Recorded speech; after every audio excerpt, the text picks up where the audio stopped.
জয় যিশু। আমাদের কখন বাপ্তাইজিত হওয়া উচিত?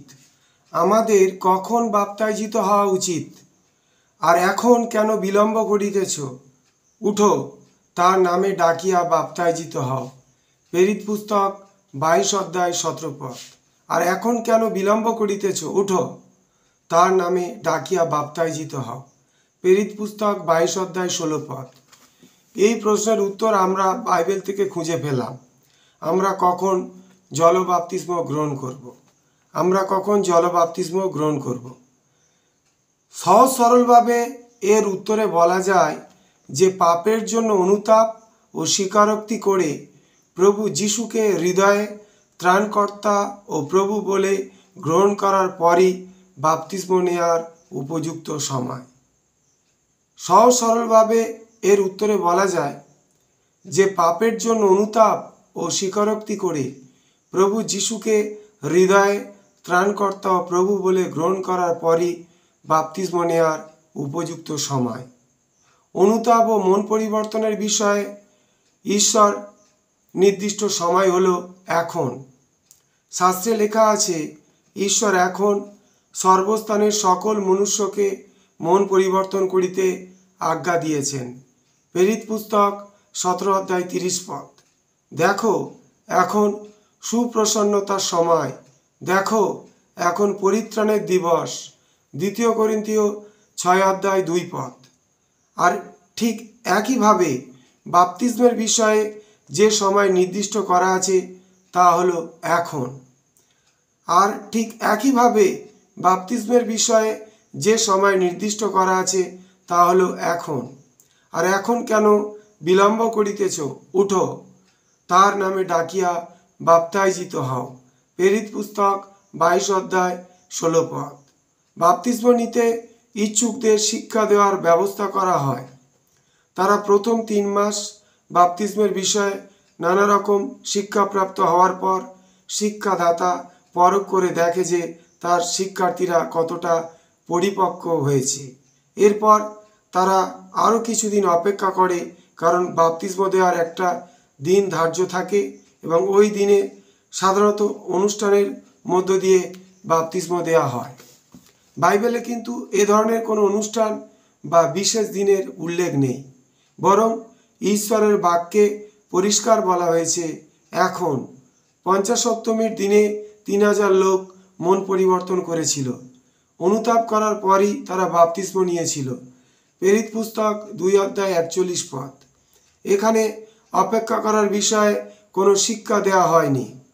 ফিলিপ সমরিয়ায় প্রচার করার পর সেখানকার লোকেরা সুসমাচারে বিশ্বাস করে জলবাপ্তিস্ম নিয়েছিল। প্রেরিত পুস্তক 8 অধ্যায় 12 পদ। ইথিওপিয়ার নপুংসক তার জীবনে প্রথমবার সুসমাচার শোনার পরই প্রভু যিশুতে বিশ্বাস করেছিল ও তৎক্ষণাৎ বাপ্তিস্ম গ্রহণ করেছিল। প্রেরিত পুস্তক 8 অধ্যায় 35 থেকে 38 পদ। প্রথম খ্রিস্টিয়ান শিষ্য অননীয় সাধু পৌলের নিকটে এসে তাকে বাপ্তাইজিত করলেন। প্রেরিত পুস্তক 9 অধ্যায় 17 থেকে 18 পদ। কর্নেলীয় ও তার সঙ্গে যত লোক পিতরের বক্তৃতা শুনেছিল সকলে প্রভু যিশুতে বিশ্বাস করার সঙ্গে সঙ্গে বাপ্তাইজিত হয়েছিল। প্রেরিত পুস্তক 10 অধ্যায় 48 পদ। যে রাত্রিতে কারারক্ষক সপরিবারে প্রভু যিশুতে বিশ্বাস করেছিল সেই রাত্রিতে তারা সকলে বাপ্তিস্ম গ্রহণ করেছিল। প্রেরিত পুস্তক 16 অধ্যায় 30 থেকে 34 পদ। ইফিসের বিশ্বাসীরা যখন প্রভু যীশু খ্রিস্টের নামে বাপ্তিস্ম গ্রহণের বিষয়ে শুনল, তারা প্রভু যিশুতে বিশ্বাস করল ও সাধু পৌল তাদের বাপ্তাইজিত করলেন। প্রেরিত পুস্তক 19 অধ্যায় 4 থেকে 5 পদ। এই ঘটনাগুলিতে কোথাও অপেক্ষা করার বিষয় দেখা যায় না। আজকের দিনে কত মানুষ আত্মপ্রবঞ্চনা করছে। তারা জলবাপ্তিস্মের আশীর্বাদ থেকে বঞ্চিত। তারা বলে, আমি বাপ্তিস্ম নেওয়ার জন্য ভাবছি ও নিজেকে তৈরি করছি। যখনই আমি প্রস্তুত হব তখনই জলবাপ্তিস্মের বিষয়ে ঈশ্বরের যে আজ্ঞা রয়েছে আমি তা পালন করব। অথচ এ বিষয়ে শাস্ত্রের শিক্ষা হলো পাপের জন্য অনুতাপ করো, প্রভু যিশুকে ব্যক্তিগতভাবে বিশ্বাস করে তার শিষ্যত্ব বরণ করা ও পূর্ণ সমর্পণ করা। শাস্ত্রের শিক্ষা হলো পাপের জন্য অনুতাপ করা। পাপের জন্য অনুতাপ করা, প্রভু যিশুকে ব্যক্তিগতভাবে বিশ্বাস করে তার শিষ্যত্ব বরণ করা ও পূর্ণ সমর্পণ করা। তাই ঈশ্বর এখন তার বাক্যের মাধ্যমে বাপ্তিস্মের গুরুত্বকে আপনার কাছে তুলে ধরছেন। তিনি আপনার হৃদয়ে কথা বলছেন। আপনি বুঝতে পেরেছেন যে ঈশ্বরের নির্দেশ অনুসারে আপনার বাপ্তিস্ম নেওয়া আবশ্যক। তাই ঈশ্বর এখন তার বাক্যের মাধ্যমে বাপ্তিস্মের গুরুত্বকে আপনার কাছে তুলে ধরেছেন। তিনি আপনার হৃদয়ে কথা বলছেন। আপনি বুঝতে পেরেছেন যে ঈশ্বরের নির্দেশ অনুসারে আপনার বাপ্তিস্ম নেওয়া আবশ্যক। তাই আর এই কাজটি ফেলে রাখবেন না। আপনি এখনই সিদ্ধান্ত নিন। বিলম্ব না করে কোনো মণ্ডলী বা পালক অথবা খ্রিস্টভক্ত কোনো ব্যক্তির সহিত যোগাযোগ করুন। তাই আর এই কাজটি ফেলে রাখবেন না। আপনি এখনই সিদ্ধান্ত নিন।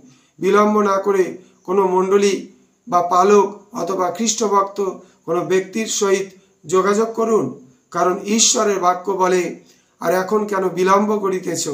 উঠো, তার নামে ডাকিয়া বাপ্তাইজিত হও ও তোমার পাপ ধুইয়া ফেলো। প্রেরিত পুস্তক 22 অধ্যায় 16 পদ।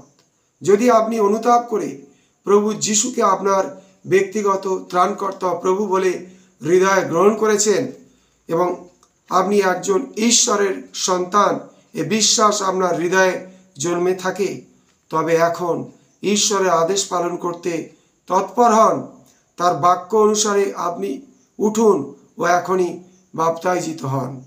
যদি আপনি অনুতাপ করে প্রভু যিশুকে আপনার ব্যক্তিগত ত্রাণকর্তা প্রভু বলে হৃদয়ে গ্রহণ করেছেন এবং আপনি একজন ঈশ্বরের সন্তান, এই বিশ্বাস আপনার হৃদয়ে জন্মে থাকে, তবে এখন ঈশ্বরের আদেশ পালন করতে তৎপর হন। তার বাক্য অনুসারে আপনি উঠুন ও এখনই বাপ্তাইজিত হন। জয় যিশু।